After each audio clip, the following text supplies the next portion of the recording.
संसद के बजट सत्र से पहले आज नई दिल्ली में सर्वदलीय बैठक हुई। केंद्रीय मंत्री नरेंद्र सिंह तोमर और पशुपति कुमार पारस ने आज चंडीगढ़ में G20 अंतर्राष्ट्रीय वित्तीय संरचना कार्य समूह की पहली बैठक का उद्घाटन किया। त्रिपुरा विधानसभा चुनाव के लिए नामांकन भरने का आज अंतिम दिन। देश आज राष्ट्रपिता महात्मा गांधी को उनकी 75वीं पुण्यतिथि पर श्रद्धांजलि अर्पित कर रहा है। और मध्य प्रदेश में आज शाम से 5वां खेलो इंडिया युवा खेल महाकुंभ शुरू।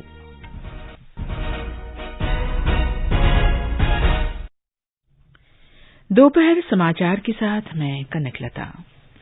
संसद के बजट सत्र से पहले आज नई दिल्ली में संसद भवन परिसर में सर्वदलीय बैठक हुई। बैठक में केंद्रीय मंत्री राजनाथ सिंह, प्रहलाद जोशी और पीयूष गोयल ने हिस्सा लिया।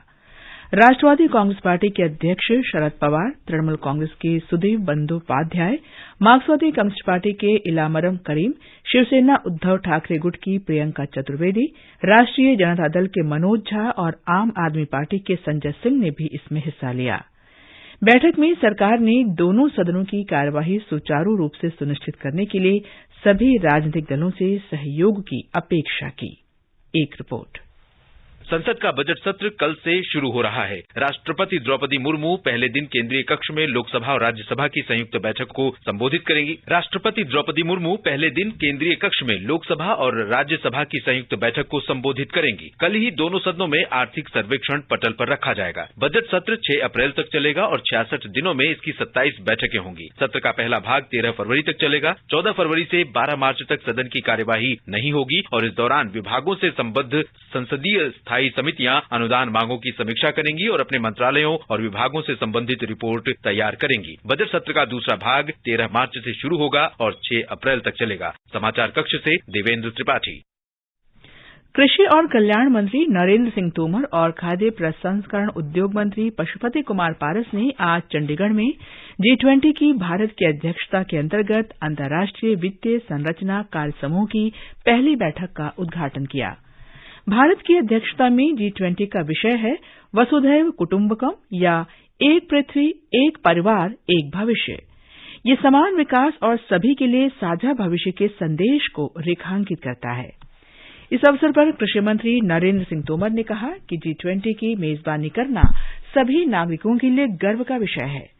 उन्होंने कहा कि जिन चुनौतियों का हम सामना कर रहे हैं वे स्वाभाविक रूप से वैश्विक हैं और उनके वैश्विक समाधान की आवश्यकता है। इसलिए विश्व समुदाय को आज वैश्विक नीतियों और कार्यों पर विशेष ध्यान देने की जरूरत है। जलवायु लक्ष्यों के प्रति भारत की प्रतिबद्धता व कोविड के बाद विकास पथ पर लौटने की सभी ने सराहना की है। विज्ञान व नवाचार से भारत का विकास तेजी से हो रहा है। ये दोनों भारत के भविष्य के साथ गहराई से जुड़े हुए हैं। हमने डिजिटल सार्वजनिक बुनियादी ढांचा बनाने के लिए प्रौद्योगिकी का लाभ उठाया है। वैश्विक स्वास्थ्य देखभाल में वित्तीय समावेशन, धारणी ऊर्जा की ओर गमन में हमारा उल्लेखनीय योगदान रहा है और विकास की जन केंद्रितता हमारी राष्ट्रीय रणनीति का आधार है। यह वही दर्शन है G20 की अध्यक्षता का विषय एक पृथ्वी, एक परिवार और एक भविष्य को रेखांकित करता है। केंद्रीय मंत्री पशुपति कुमार पारस ने कहा कि G20 की भारत की अध्यक्षता पर अब तक हुई प्रगति को बनाए रखने का उत्तरदायित्व है और ये सुनिश्चित करना है कि अंतर्राष्ट्रीय वित्तीय संस्थाएं वैश्विक चुनौतियों से निपटने के लिए पूरी तरह तैयार हों और कमजोर देशों को अधिक से अधिक सहयोग प्रदान करें। G20 की अध्यक्षता मिलना भारत के लिए गौरव की बात है। नरेंद्र मोदी जी के नेतृत्व में पूरा देश विकास की ओर चल रहा है और आज बहुत ही खुशी की बात है G20 की अध्यक्षता भारत को मिला। हमारे माननीय प्रधानमंत्री जी के कुशल नेतृत्व के चलते हमारा देश बहुत ही आगे बढ़ रहा है कि G20 की अध्यक्षता हमारे देश को मिला है। ये देशवासियों के लिए काफी गौरव की बात है। IFA के सह अध्यक्ष फ्रांस के विलियम रूस, दक्षिण कोरिया के ब्यूंग-सिक जुंग, वित्त मंत्रालय में अपर सचिव मनीषा सिन्हा, रिजर्व बैंक की सलाहकार महुआ रॉय भी बैठक में उपस्थित हैं। भारत के G20 शेरपा अमिताभ कांत ने आज भारत के पहले मॉडल G20 शिखर बैठक का उद्घाटन किया। 2 दिन की इस बैठक का आयोजन मुंबई के पास रामभाऊ महालगी प्रबोधिनी के उत्तान परिसर में भारतीय डेमोक्रेटिक लीडरशिप संस्थान IIDL ने किया है। इसका आयोजन G20 की भारत की अध्यक्षता ग्रहण करने पर और G20 की भावना युवाओं तक ले जाने के लिए किया जा रहा है। ICCR के अध्यक्ष और रामभाऊ महालगी प्रबोधिनी के उपाध्यक्ष डॉ विनय सहस्रबुद्धे ने समारोह की अध्यक्षता की। बैठक को संबोधित करते हुए श्रीकांत ने कहा कि G20 एक महत्वपूर्ण मंच है क्योंकि इसमें वैश्विक सकल घरेलू उत्पाद का 85% हिस्सा शामिल है। G20 देशों में ऐसे विकसित और विकासशील देश शामिल हैं जिन्होंने विभिन्न वैश्विक मुद्दों के समाधान उपलब्ध कराए हैं। उन्होंने कहा कि भारत ने कोविड के बाद की चुनौतियों, भू राजनीतिक संकट, ऋण संकट, जलवायु संकट और खाद्य तथा ऊर्जा संकट जैसी वैश्विक चुनौतियों के बीच G20 की अध्यक्षता ग्रहण की है। ये समाचार हमारी वेबसाइट newsonair.com/hindi और हमारे mobile app news on AIR पर भी उपलब्ध हैं। आकाशवाणी पर बजट 2023 आपके साथ साथ बाजार के कई क्षेत्रों, उद्योगों और देश के लिए क्या है महत्वपूर्ण और क्या होंगी सुर्खियां। केंद्रीय बजट पर होगा विस्तार से विश्लेषण। दिन भर आकाशवाणी समाचार के साथ विशेषज्ञों की राय, विशेष बजट बुलेटिन, बजट पर लोगों की प्रतिक्रिया और होंगे विशेष साक्षात्कार। बजट से जुड़ी हर जानकारी लाएंगे आप तक 1 फरवरी बुधवार को सुबह 10:10 से रात 10 बजे तक ऑल इंडिया रेडियो के FM गोल्ड चैनल 100.1 मेगाहर्ट्ज और अन्य मीटरों पर। ये कार्यक्रम आप हमारे mobile app news on AIR और YouTube channel news on AIR official पर भी सुन सकते हैं। दोपहर समाचार में आपका फिर स्वागत है। त्रिपुरा विधानसभा चुनाव के लिए नामांकन भरने का आज अंतिम दिन है। इस बीच विभिन्न राजनीतिक दलों के उम्मीदवार अपना नामांकन भरने से पहले चुनावी रैलियां कर रहे हैं।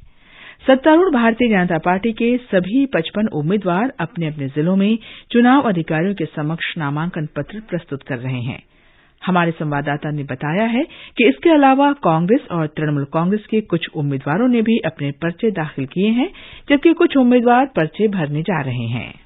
नामांकन भरने वाले जाने माने उम्मीदवारों में भारतीय जनता पार्टी के वरिष्ठ नेता और त्रिपुरा के मुख्यमंत्री डॉक्टर माणिक साहा शामिल हैं। उन्होंने पर्चा भरने से पहले आज सुबह अगरतला में विभिन्न मंदिरों में पूजा अर्चना की। वे अगरतला में टाउन बारदोली निर्वाचन क्षेत्र से चुनाव लड़ रहे हैं। कांग्रेस उम्मीदवार आशीष साहा ने भी अपना नामांकन भरा है। भारतीय जनता पार्टी के प्रदेश अध्यक्ष राजीव भट्टाचार्य ने भी बनमाली निर्वाचन क्षेत्र से पर्चा भरा है। केंद्रीय राज्य मंत्री प्रतिमा भौमिक ने भी सोनामुरा सब डिवीजन के धनपुर निर्वाचन क्षेत्र से अपना नामांकन दाखिल किया है। कांग्रेस विधायक सुदीप राय बर्मन ने भी 6 अगरतला निर्वाचन क्षेत्र से नामांकन दाखिल किया है। इस बीच त्रिपुरा मोथा पार्टी के उम्मीदवारों ने भी आज अपने अपने पर्चे भरे। समाचार कक्ष से शशिभूषण त्रिपाठी। जनता दल यूनाइटेड ने नागालैंड में आगामी विधानसभा चुनाव के लिए घासपानी 2 से किटोहो एस रोटोखा को उम्मीदवार बनाए जाने की आधिकारिक तौर पर घोषणा की है। कल दीमापुर टाउन हॉल में आयोजित एक कार्यक्रम में पार्टी के राष्ट्रीय अध्यक्ष राजीव रंजन सिंह और अन्य नेताओं तथा प्रदेश अध्यक्ष NSS लोढ़ा की उपस्थिति में इसकी घोषणा की गई।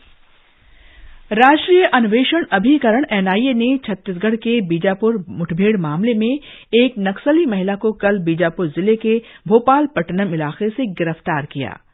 2021 में हुई इस मुठभेड़ में 22 पुलिसकर्मियों के मारे जाने के मामले में उसकी तलाश थी। इसमें 30 से अधिक पुलिसकर्मी घायल भी हुए थे। ये समाचार आकाशवाणी से प्रसारित किए जा रहे हैं। ताजा समाचार जानने के लिए आप हमारे Twitter handle @AIR News Hindi को फॉलो कर सकते हैं। ये आकाशवाणी है। राष्ट्र आज राष्ट्रपिता महात्मा गांधी को उनकी 75वीं पुण्यतिथि पर श्रद्धांजलि अर्पित कर रहा है। इस दिन को शहीद दिवस के रूप में भी मनाया जाता है। 1948 में आज ही के दिन महात्मा गांधी की हत्या हुई थी। राष्ट्रपति द्रौपदी मुर्मू ने नई दिल्ली में राजघाट पर महात्मा गांधी की समाधि पर माल्यार्पण किया और उन्हें पुष्पांजलि अर्पित की। उपराष्ट्रपति जगदीप धनखड़, प्रधानमंत्री नरेंद्र मोदी, रक्षा मंत्री राजनाथ सिंह, आवासन और शहरी कार्य मंत्री हरदीप सिंह पुरी और लोकसभा अध्यक्ष ओम बिरला ने भी राष्ट्रपिता को श्रद्धांजलि दी। इस अवसर पर सर्वधर्म प्रार्थना सभा का आयोजन किया गया।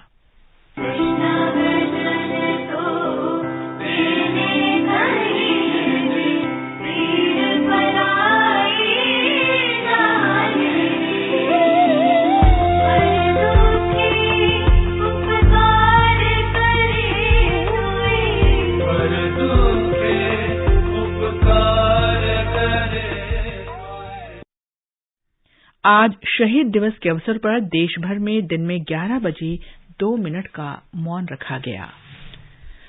ओडिशा में स्वास्थ्य मंत्री नबकिशोर दास का झारसुगुड़ा में पूरे राजकीय सम्मान के साथ अंतिम संस्कार किया जा रहा है। उनका कल भुवनेश्वर के एक निजी अस्पताल में निधन हो गया था। इससे पहले आज उनके पार्थिव शरीर को राजधानी भुवनेश्वर से उनके निर्वाचन क्षेत्र झारसुगुड़ा लाया गया। दिवंगत नेता के पार्थिव शरीर को हजारों लोगों द्वारा अंतिम यात्रा के रूप में एक जुलूस निकाला गया। 5वां खेलो इंडिया युवा खेल 2022 महाकुंभ आज शाम से मध्य प्रदेश में शुरू हो रहा है। युवा कार्यक्रम और खेल मंत्री अनुराग सिंह ठाकुर और मध्य प्रदेश के मुख्यमंत्री शिवराज सिंह चौहान भोपाल के तात्या टोपे नगर स्टेडियम में आज शाम 7 बजे इस महाकुंभ का उद्घाटन करेंगे। केंद्रीय खेल राज्य मंत्री निशित प्रामाणिक और अन्य गणमान्य व्यक्ति समारोह में उपस्थित रहेंगे। ब्यौरा हमारे संवाददाता से। मध्य प्रदेश में पहली बार हो रहे खेलो इंडिया युवा खेलों के आज शुभारंभ के लिए भव्य तैयारियां की गई हैं। आयोजन स्थल टीटी नगर स्टेडियम में लगभग 100 मीटर लंबा स्टेज बनाया गया है, जिसमें मध्य प्रदेश की संस्कृति और ऐतिहासिक धरोहरों को दर्शाया गया है। इनमें नर्मदा घाट, खजुराहो मंदिर, श्री महाकाल लोक, सांची स्तूप, ओरछा के मंदिर, बेड़ा घाट और ग्वालियर फोर्ट प्रमुख हैं। उद्घाटन समारोह में गायक शान अपनी प्रस्तुति देंगे। शान ने ही खेलो इंडिया युवा खेलों के थीम सॉन्ग को आवाज दी है। जोर लगा दो, जोश दिखा दो, जान लगा दो, जोश दिखा दो, जान लगा दो, हिंदुस्तान का दिल धड़का दो, हिंदुस्तान का दिल धड़का। वहीं गायिका नीति मोहन नर्मदा अष्टक पेश करेंगी। ड्रम वादक शिवामणि के साथ साथ एक भारत श्रेष्ठ भारत पर 100 लोक कलाकारों के दल द्वारा प्रस्तुति दी जाएगी। इसके अलावा G20 की थीम वसुदेव कुटुंबकम पर भी शानदार नृत्य प्रस्तुति होगी। संजीव शर्मा, आकाशवाणी समाचार, भोपाल। शान से खेलो, जान से खेलो, जी जान से खेलो। उत्तराखंड में चारधाम सहित राज्य के अन्य ऊंचे स्थानों पर लगातार बर्फबारी हो रही है। केदारनाथ धाम में लगभग 3 फुट बर्फ जमा हो गई है। गंगोत्री और यमुनोत्री राष्ट्रीय राजमार्ग को बंद कर दिया गया है। संबंधित विभाग इन रास्तों पर जमा बर्फ को हटाने के काम में जुटा हुआ है। ऊंचे इलाकों में बर्फबारी और निचले इलाकों में बारिश के चलते कई हिस्से शीतलहर की चपेट में हैं और जनजीवन प्रभावित हुआ है। ब्यौरा हमारे संवाददाता से। प्रदेश भर में बारिश और बर्फबारी का दौर एक बार फिर शुरू हो गया है। कल से राज्य के ज्यादातर हिस्सों में बारिश और ऊंचाई वाले स्थानों पर बर्फबारी हो रही है। इस सीजन की यह तीसरी बर्फबारी है। बद्रीनाथ, हेमकुंड, फूलों की घाटी, रुद्रनाथ, रूपकुंड, गौरसो बुग्याल, आली बुग्याल सहित ऊंची पहाड़ियों पर हिमपात होने से तापमान में गिरावट आई है। केदारनाथ धाम में सुबह से ही बर्फबारी हो रही है। गंगोत्री और जमुनोत्री दोनों धामों में बर्फबारी हो रही है। रामखिलारी मीणा, आकाशवाणी समाचार, देहरादून। कश्मीर में बीती रात से लगातार हो रही बर्फबारी के कारण श्रीनगर अंतर्राष्ट्रीय हवाई अड्डे पर उड़ानों में देरी हुई है और कई उड़ानें रद्द कर दी गई हैं।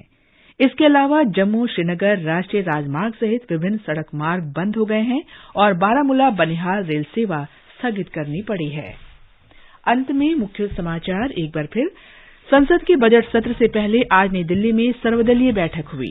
केंद्रीय मंत्री नरेंद्र सिंह तोमर और पशुपति कुमार पारस ने आज चंडीगढ़ में G20 अंतर्राष्ट्रीय वित्तीय संरचना कार्य समूह की पहली बैठक का उद्घाटन किया। त्रिपुरा विधानसभा चुनाव के लिए नामांकन भरने का आज अंतिम दिन। देश आज राष्ट्रपिता महात्मा गांधी को उनकी 75वीं पुण्यतिथि पर श्रद्धांजलि अर्पित कर रहा है और मध्य प्रदेश में आज शाम से 5वां खेलो इंडिया युवा खेल महाकुंभ शुरू। इसके साथ ही दोपहर समाचार का ये अंक समाप्त हुआ। नमस्कार।